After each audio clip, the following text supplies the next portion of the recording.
In a secluded valley cloaked in perpetual mist, a group of individuals drift endlessly through life.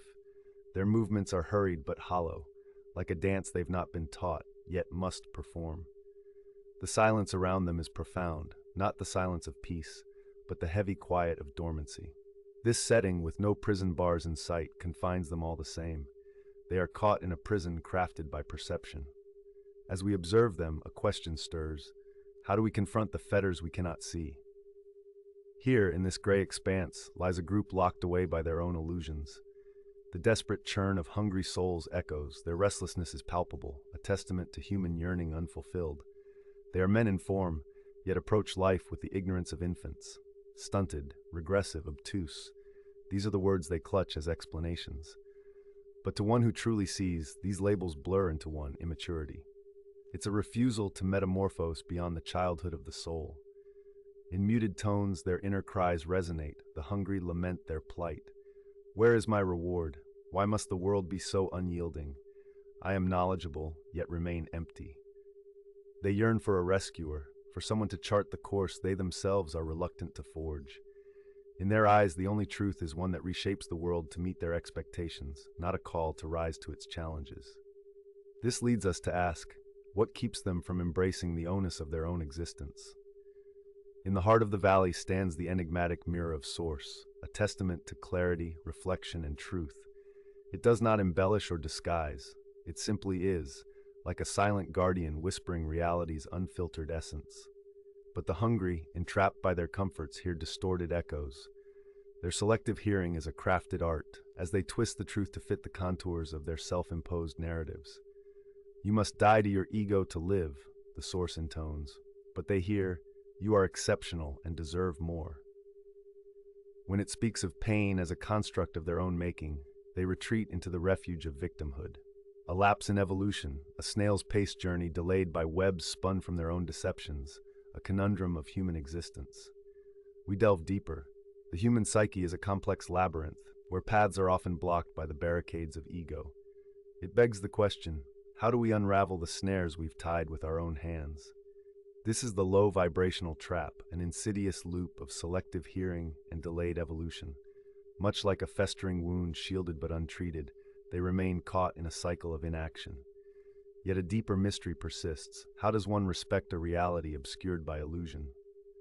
We turn to a mother's voice, a soothing, omnipresent whisper that reverberates through the mists, rendering judgment and truth. Observing these souls that live unburdened by respect, she notes that they fail not due to malice, but ignorance.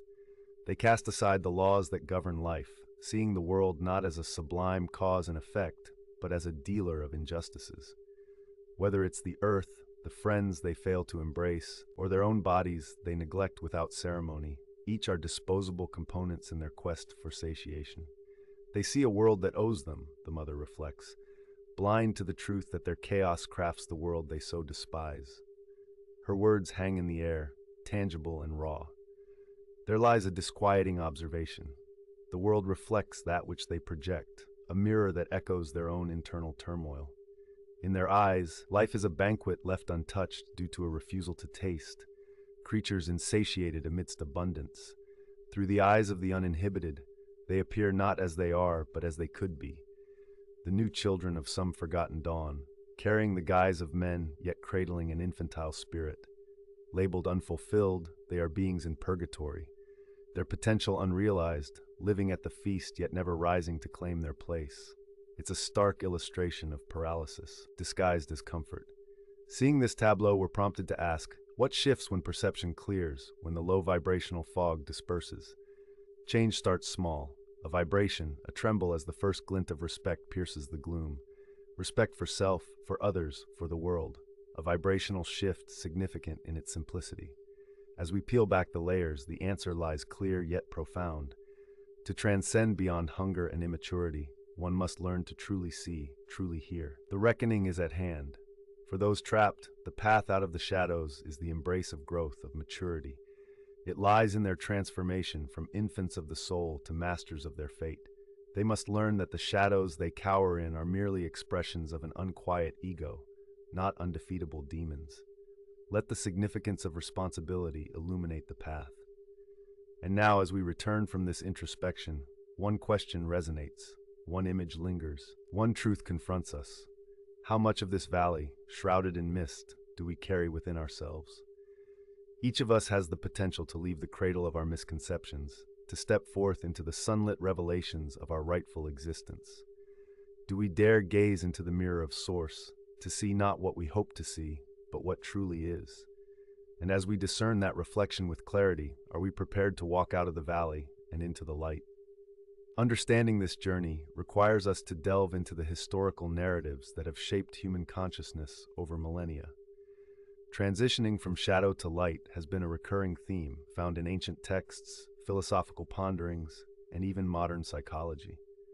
Humanity, from Plato's allegory of the cave to Carl Jung's encounters with the shadow self, has grappled with this duality. Consider the allegorical significance of these themes in not only understanding our place in the world, but in driving us toward innovation and transcendence. The Renaissance, for instance, was not merely a period of rediscovery of classical knowledge, but a conscious stepping out of the shadows of the medieval era into a period imbued with light and reason. People dared to question, dared to see, and as the mist of shadow lifted, a surge of enlightenment propelled societies forward. Similarly, in our personal lives, venturing into the light often demands courage and an acknowledgement of vulnerability. Stories like the metamorphosis of caterpillars into butterflies illustrate transformation, suggesting that within each humble beginning lies the potential for miraculous change. It is in the acknowledgement of our fragilities and fears, when addressed openly and honestly, that we lay the foundation for authentic progression. The pursuit of truth, through science, art, and dialogue, acts as a lantern dispelling ignorance. Each discovery, each innovation, each revelation serves not merely to illuminate, but to bolster our capacity to step into brighter realities. The quest for knowledge and understanding, therefore, is ultimately a journey from the shackles of darkness toward the liberation that illumination brings. But what remains undeniable is that the shadow and the light coexist, intertwined in any path we choose. To walk into the light is to recognize the presence of shadow without succumbing to it. Ensuring we remain vigilant against the allure of complacency requires not only introspection, but a continuous shared journey towards enlightenment. In embracing this journey, we find that the shadows have no power over the light that reveals them. Our capacity to transcend is bound only by our willingness to see and be seen. In this dance between light and shadow, we are not mere observers, but active participants. Now, as the mist begins to lift from the valley before us, let us step forward with clarity and courage, carrying understanding, empathy, and an unwavering commitment to truth as our guiding stars.